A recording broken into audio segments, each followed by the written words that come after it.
rocking out to an original song right now. Yeah, there is music at this part. How's everybody doing tonight?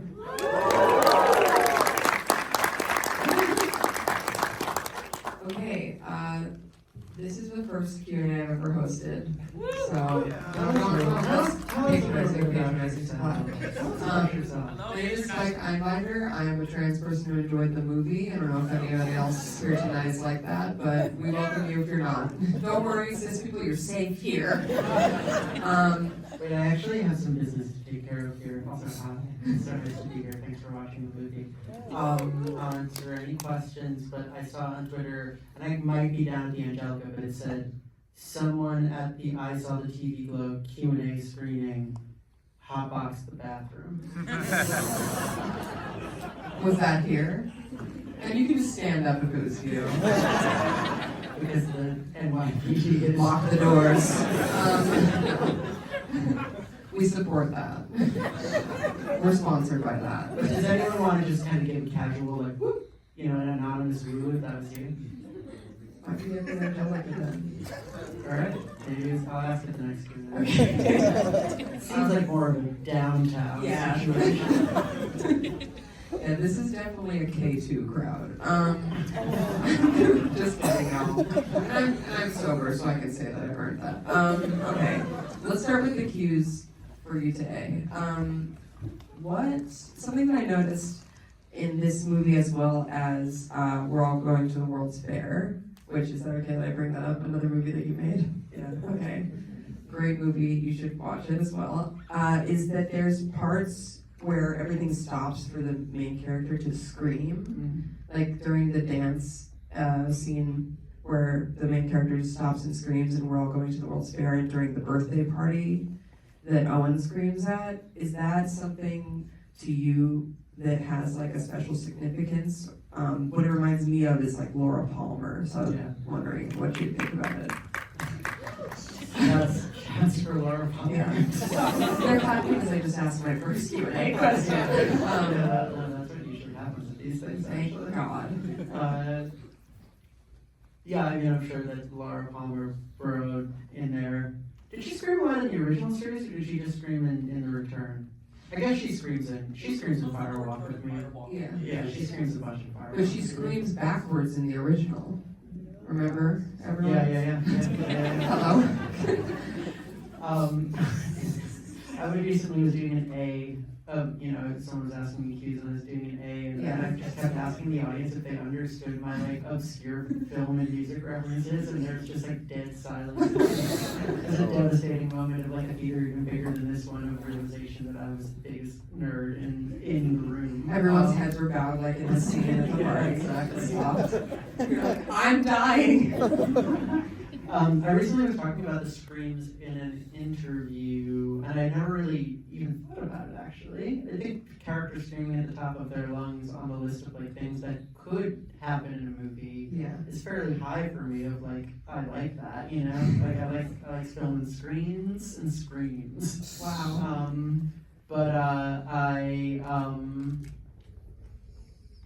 I was thinking about it because the most common question I get with my films are like, do you think of your films as horror films? Because everyone loves genre, and like I think my answer to that is kind of like, it's not my business, or like that's not like I don't think the primary intention of the movie is like scaring you, but like I love horror movies, and like I try to make personal movies, and the movies I think like come from regions in my brain that like love horror and are playing with horror, but I don't think it's like the goal isn't like let me make you like the perfect genre of horror film. But I do think in the way that I think both of those two films I've now come to think of as sort of like, if they are in a genre, it's almost like the Prison Break genre. Escape from gender. Exactly. But I think that like in a horror movie, right, there's like a monster and it's chasing you. There's like this external thing that's coming to get you.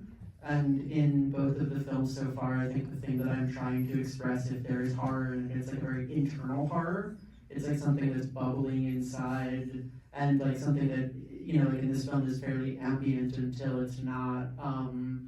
And And so I think like that's kind of where the scream comes from, because the scream of like a primal scream or a catharsis. I don't want every movie I make to be chasing that, but like certainly these first two, which were made at very specific points in like early gender transition, when like catharsis is kind of like happening to an unhealthy degree maybe. Yeah, like the scream felt like that's just what the movie is. The movie's like a scream in a lot of ways. That said, I'm like a big believer that like you can't just start with scream. You know, I think even more than Twin Peaks, it's like possession. You know, the subway scene, and that scene is so amazing. And when I used to program film festivals, there was like maybe like a couple Quentin Tarantino things that people ripped off more in the bad movies I watched. But like the possession scream was in every movie. Yeah. But the problem was that it was like only the possession scream. It's like minute one you got like Caitlin Shield or some like indie actress like screaming and like rolling around on the floor. She's not covered in her groceries, does it even make a sound? So I don't know. I think I try to earn the screams, you know, and I think in this movie this like muted first half that then gives way to that performance, the King Woman performance. Yeah, psychic wound, right? Yeah, you know, and then leads to like a back half of the movie that's filled with screams. Hopefully it's taking you on a journey that earns the scream. Yeah, also like it being in the back half also feels like if a scream is like a physical manifestation of emotion, it's like the repression being unable to be ignored to a point, like or it's actually coming out of you. Like, yeah. Hopefully it's also like, I think I'm always chasing like some form of like contrast in the movies, or like I want you to be not sure if you're supposed to be like horrified, sad, or like think it's funny. Like I actively want you feeling that way. But you know, so like in World's Fair, like when Casey just stops dead in the middle of that song, which is like a moment that I think is kind of like hard not to laugh at first, with its like over the top, like it's just like how could you not laugh maybe like at the absurdity of that song and it coming in the movie where it comes, and then the scream almost like tells you like maybe you shouldn't be laughing or something in a way that makes you feel uncomfortable. I like making people feel uncomfortable, I think, with movies to a degree. And in this movie, yeah, like that scream in the birthday room, or like Isabel's screams as she's getting dragged away, where it's like suddenly this TV show now feels like a snuff film. Yeah. I think it's hopefully like, or even like the music performance, like kind of like shredding the movie open for a second. It like I think I like a movie that can push outwards and be visceral enough to maybe like scare you into a different state. And you have to like be there in the double lunch with them. Like when Sloppy Jane is performing the first song, they're having the conversation, Maddie and Owen, you're like going back and forth, but when it switches over to King Woman, it's like you're in the place where the characters are and you can't look away from that performance. So you become like within the setting inside the movie with them, which is really cool. I will ask you another question now. The question is about portals. Yes. Okay. That's it. No. I was in my mind. There's like a portal besides the screens being a portal and things like that I noticed that I just want to inquire about, which is it when they're on the sleepover after Maddie gives Owen the tattoo and there's like swirling above Owen's head? Is that the static that Owen opens up and looks in the mirror? Is that the same, like, connected? Yeah. Okay, thanks. And I was just answering a question. Sometimes they're like that. I wanted a yes or no answer. But yeah, like that, the snow globe shaking up and like the world jumping between, that was really cool seeing it connect like that. Yo, where's my question about portals? That was it. Was it a portal? No, I mean, what do portals mean to you? Well, thank you for asking. I don't know, trans people love portals, probably because they're like cosmic vaginas. Now that's a term I've never heard before. Just kidding. I came from one. No, I mean, I was always making portals as a kid, like where you trace your hand, and then that becomes the hand scanner in your notebook, and you can like punch in a code on like the numbers, and you go somewhere else. Like, Is that a thing? Did anyone else do that? raise your hand if you did that. Okay, let's go. Wow. Composition notebook portal gang. But yeah, like being able to have those come to life and get like seeded early in the movie was really cool to see. Yeah, I do think like portal. I'm working on a new thing that's like full of portals, and we're talking like literal portals, like opening up portals that open and that people like jump through. Can't wait. I like this TV show. Anyone ever see Sliders, the Fox TV show Sliders from the '90s? We got one or two here. This is what I was talking about in the other Q&A. Sliders was a TV show from like 1995 that used to air before the X-Files when I would watch the X-Files on Fox. And it was kind of like a Quantum Leap ripoff where they traveled between different dimensions, and they would go to the dimension one week where like Elvis never got killed. Oh wow. Or Elvis died and he didn't get killed. That's a different Q&A. We're gonna investigate the Elvis killing. There's a really good Dennis Johnson short story about a conspiracy theorist who believes that Elvis was killed by the Tom Hanks character in the movie.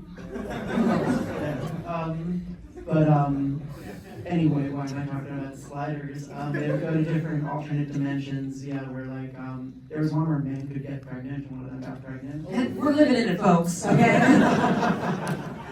and yeah, I don't know, lots of cool portals being jumped through there.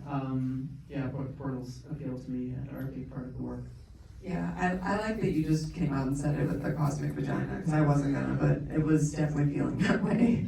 I want to also talk about, or ask you a question about memory, and how I feel like as millennials, outing myself, hello, as one of those, we get this kind of like cringe category forced on us of like, you're obsessed with nostalgia. Like that's where you want to go and be. You can't be in reality, you have to be in nostalgia and memory nostalgia. But I feel that if it were that, it would be comforting, but it's not. So like I wanted to ask you, how does nostalgia and memory function in a different way in this movie for you, or like what was your intention with that? And I think they're very different things. I suppose that like there was this process that maybe felt like fishing, where I would really try to like uncover things from childhood, and I also am a millennial, so things from growing up in the suburbs in the mid-90s that I wasn't stealing from TV. I stole some things from TV for sure, but I think like our image of our own childhood is so mediated by like Steven Spielberg movies, and Nickelodeon shows, like the kids on bikes with the flashlights, like our art about like white America at this point is like fully just concerned with like doing an impression of J.J. Abrams doing an impression of Steven Spielberg, and like all of them were doing an impression of this idea of like the 1950s like nuclear door unlocks. Dream, and then the lights come on, you go home. And so there was for me this memory process of like really trying to like search for these like images, mostly details of childhood that didn't feel like they fell under that umbrella and that like kind of language that's been done to death. And like those things are sprinkled in there. They're very nocturnal, like the parachute, or like election night at the high school when I came up, and like it's those machines that you used to pull levers on. I really did like go fishing for these things, because I think it's like I have things that are like my associations that like none of you would share. Then there are those like cliches that we all share ad nauseum as a culture, and like good art will kind of conjure the other thing, the hidden thing that we, like some of us at least, can sort of reflect on in a similar mood or something. But I think beyond that, the work's relationship with nostalgia is like kind of what I just said about J.J. Abrams and stuff. Like I don't think it's a movie that I think it's a movie that's very concerned with nostalgia, and like I think I would describe myself as like Mark Fisher is, like the literary cultural theorist. He talks about this idea of like hauntology, which is it's kind of like the dark the like other side of the nostalgia coin. And his theory is that sort of history kind of ended in the 1990s, like not literally, but like we stopped being able to imagine a future. Like Jetsons shit. And so like all we could do is look backwards, and that like that's kind of what our like cultural obsession with nostalgia is. But that like this is also sinister in its way because the world that we're living in like isn't over. We just sort of frozen it while it decays, and so like hauntology is the sort of feeling of being like haunted by nostalgia, like the past, but in the same kind of romantic way. Like it literally becomes a specter that we want to conjure. And I think like that's in the work. I think that there's generally this idea of like how much our culture and our pop culture and like just like capital has like infantilized us as human beings, and other stuff too. Cool. Let's get some questions from the audience. Am I supposed to pick them? Yeah, oh God. I'm right in front of you. Come on, lay up. Honey. No, it's okay. I'm a dumb top. I don't do that. You right there. Yes. I'm looking right at you. You're still raising your hand. Yep. You put it down and you're pointing to yourself. You. No, behind you. Yep. Yes. You're pointing to yourself and you're standing up now. I loved all the Buffy references, like Amber Benson appearing, the opening credits of the Pink Opaque being the font for the opening credits of Buffy, among other things. How much of that was intentional and how much of that just like happened to appear as the process went along? Oh yeah, that was all just a coincidence. Just a happy accident. No, I was like, for the font, I was like, my friend Neely, who does all of the design work in the movie and like designed the ghost tattoo and the chalk drawings and did the opening credits and just a beautiful, beautiful artist. I was like, can you do something similar to the Buffy font? And she was like, you want the Buffy font? And I was like, yeah. Buffy doesn't own that font, guys. You all could do it too. And then Amber Benson was like, that was incredibly important to me, and I like really, no one wanted to spend the money to fly Amber out just to film like one tiny scene in the movie, and I was like, actually, this is incredibly important to me, and like enhances the movie in ways that like I will explain to you, but I don't expect you to understand. There's a character named Tara, and having Amber on screen at this moment. It's a moment in the movie I've realized when like Owen's maternal figures are all disappearing, right? Like his mom, the TV show is canceled, and Maddie has run away. And to have Owen sort of like comforted momentarily by like this other maternal figure with the resonance of like who that character that she played on Buffy was really important to me. Yeah. All right. First off, what you said was very funny. Second off, I'm a nerd. I loved seeing this movie. Thought it was very well directed. What are some of your other nerd influences for this movie? Because first, I have guessed at what the screaming is based off of, honestly. But You want to tell us? sure. When I think of a screaming moment in a movie in general, I think of End of Evangelion. Like, one of my favorite movies. Also, I'm the token straight guy, so like I love hearing about this stuff. I love End of Evangelion. I don't know that I'd even seen it when I wrote this movie, though. No, I definitely haven't seen End of Evangelion yet, but now I've seen it 3 times. Nice. Because I'm trans. Yeah, what are some of my other nerd references? Too numerous to count. Like the highlights, I guess. I don't know. It's definitely like this movie is drawn from heavily, I think, my music nerd energy, and it's like so much about like my Maddie when I was like 15 just was like, hey, come over and listen to this like Belle and Sebastian album, and so I think a lot of the movie is trying to conjure my not only love of like TV, and I did love Buffy and the X-Files, and way nerdier shit, even like Farscape or Babylon 5 that I don't talk about as often. but yeah, also like music and just like this 2000s era indie rock that like got me through high school. It has a lot of mixtape energy. Like the soundtrack feels like you're giving a very personal, like I made this for you thing, which is like very bearing your soul vibes. It kind of can be embarrassing, but it is not because it's so good. Okay, Thank you, another by the way. question.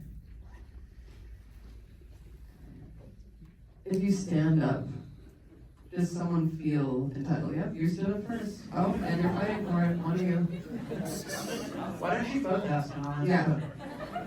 We'll do one too. Thank you for coming out and congratulations. I'll be quick with mine. What do you think of liminal spaces and what that evokes? Because there are similar shots in your film that evoke that atmosphere. Cool. And what Was that your question We're gonna do too? two for one. Oh.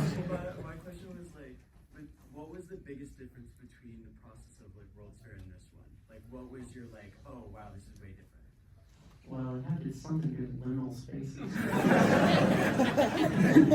You are an auteur. No, those are two separate questions. Unfortunately, I don't know that there's a way to merge them. Liminal spaces, yeah. I mean, transness is a liminal space, baby. Into it. I don't know. I was always drawn to it, you know. And I think for me, it's like salad fingers and like the Blair Witch trailer on dial-up internet and like yeah, like weird videos from like websites before even YouTube was around of like people dancing weird and looking ghoulish. Like yeah, like this lineage that feels very internety of just like what are you gonna see that like shakes your sense of reality, which is very different than like what's the scariest thing I can show you or like what's like the most like gnarly thing, you know. Like it seems like this whatever like I guess like people are calling it like analog horror now, this sort of like post creepypasta liminal uncanny valley sort of horror thing, which like is in my blood. I think it's always been in there. I think it's a way to like, I wrote a long piece about this subgenre of like YouTube video that I called the fan mutation, where it's not like a parody. They just like take The Simpsons or like SpongeBob or something and just like make it grotesque. And yeah, I'm really interested in that stuff. It speaks to me in some weird way. I think it's like I think it's cool because it also dovetails with like experimental film language really, really easily. Like sometimes when I watch this stuff, I'm like, oh, this is like making like something like Skinamarink made so much money, and that's like kind of just an experimental movie, but like with some like dark energy to it, and like that's like a genre that I could get down with just as like somebody who's like, I would watch your 90-minute ambient movie of gnarly dark shit. That sounds cool. More of that in the multiplex. And the biggest difference, I mean, there were so many differences. It was like almost work like a different medium to make a film with like 10 people in the woods, and like the nimbleness of that versus like the industrial, like you saw those names silently passing.